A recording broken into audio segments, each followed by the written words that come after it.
This is the Wizardry 8 character development part of the show. Okay, first thing we're going to do is pick a job, and that's going to be Valkyrie. Then you pick a race, and that's going to be Dracon.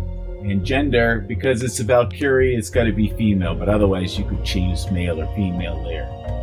So these are the attributes and traits that she has. Cheat Death is one of the reasons, and Breathe Acid. Those are two powerful attributes that make a Valkyrie Dracon so powerful.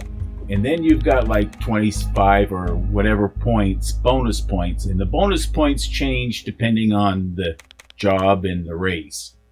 So in this one I had quite a few because it's one of the preferred jobs for Dracons. And down here it shows you the hit points and stuff. And now you go to the skills page and you've got 15 points you can distribute. Okay, so close cut. Notice polearm is in blue. That's because that's her specialty. So, but I always you want long distance attack. So either bow or throwing, you want to bump up. And then you go to the next page, which is where you pick a portrait. So you can pick a portrait. I just like this one, and then you have to pick a full name and a nickname. So I'm horrible at so I picked Daisy, and it took me a long time. I had to cut it out to pick a full name for this character, Dawn Firestone. And then you get to pick personalities and voices. So I choose Laid Back and Voice 2. Release your hold on this world. All things change or perish. This is a great enlightenment. And I like that. You just got to remember, you're going to be stuck with it the whole game. So then you've got to add the character to the parties. Notice I've already filled out a lot of these. I didn't want to go through every one. I don't want this thing to go on forever. And then once you get your party ready, you hit Start Game, and you can change the difficulty level right here. And then simplified NPC interaction means they give you hints of what you can talk about. You don't want to do Iron Man game because it's basically, if you're dead, you're dead. Grimpak the Mook hired you as an escort for a long voyage. He didn't say a word about where he was going or how long it would take. You were astonished to see such a huge metal ship. Grimpak must be a very great wizard to make such a thing sail. As soon as you entered, the ship set sail. That metal ship went straight up, making a sound like 1,000 angry dragons. For a long time, you sailed through the endless night. Then, at last, Grimpak broke his long silence. The time has come to tell you the purpose of my trip. My fellow Mook have discovered an extremely unusual artifact. This has led them to a world called Dominus, where they are investigating a native ritual called the Ascension. They have asked me to assist, but there is some danger involved, so I have brought you along as protection. We will be landing shortly. Our descent may be a bit difficult. As you begin your descent, your craft comes under the baleful watch of the Dark Savant and his black ship. Master, we have detected a ship. I arrived too late to stop the others, but these intruders will never enter the circle! What should I do? Destroy them! The shock of the attack throws you to the deck. For a time, all is dark. Slowly, your senses return.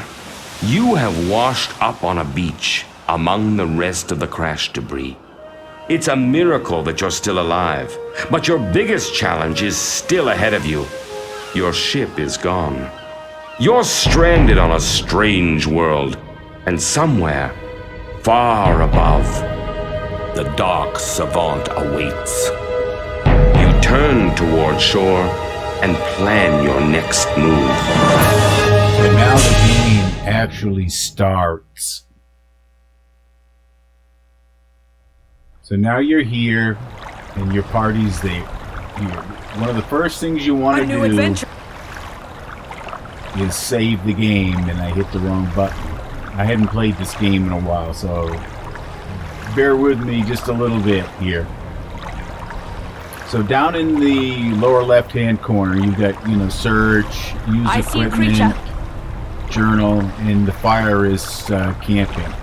So the first thing I'm going to do is save the game, because this game you want to save early and save often. So now we're back. Now you notice right in front of us is the dang chest. Now again in the lower left-hand corner, you see those yellow dots? Those are right now are neutral. In other words, they won't come after you, but if you get too close, they'll become hostile. The other thing you need to do when you first do is set up your party layout. So I'm playing here to get my party in the combat formation that I want. Present. It's kind of like moving here, there, everywhere.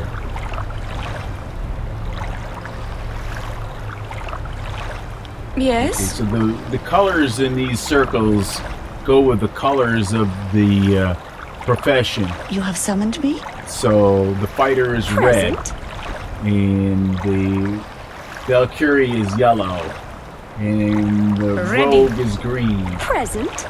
and the ranger is blue, and the two magic users I put in the middle. So that's how I laid it out. Very well. So now let's go open the chest. There, in the options, you go in the keyboard and set up your movement the way you want it, because this was 2001 and they used the arrow keys. So here you got open the chest and you got your treasures. So I'm just showing you different ways you can manipulate. So you can actually either just put everything in the party reserve, or you can give it to individual players to put into their reserves. Ready. So I'm giving Willow the potions because she's the alchemist. And I'm debating where to go things here. I think I, want to give the alchemist the bullets also. Let's see what I'm going to do. Ranger, Yes. I'm giving the short sword to the ranger. And arrows to the ranger. You see, party takes items that would put anything lit up into the Ready. into the party. But I end up giving bullet stones to the alchemist for her sling. So now, if you right-click on the picture or on the square there, you'll break out the what I'm trying to get at. There it is.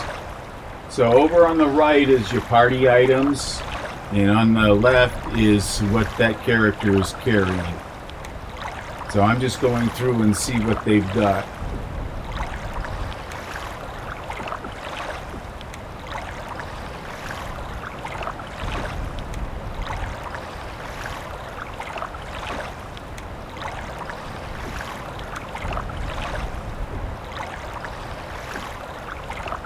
Notice you have a primary in the secondary or an alternate primary.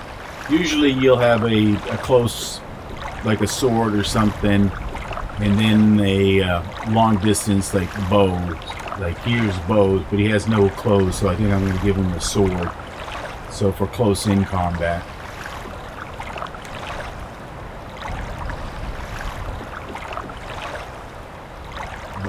Okay, now we're gonna go into combat. We've got some. A battle? We got How 3 crabs exciting. here to fight.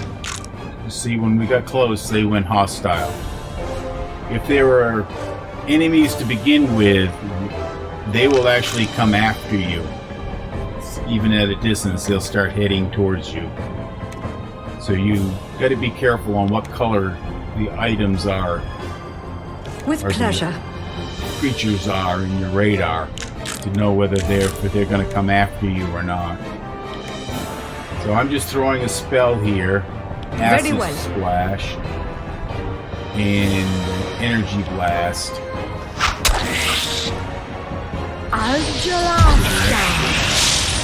So you killed one right off. Now there's the crab's turns to move.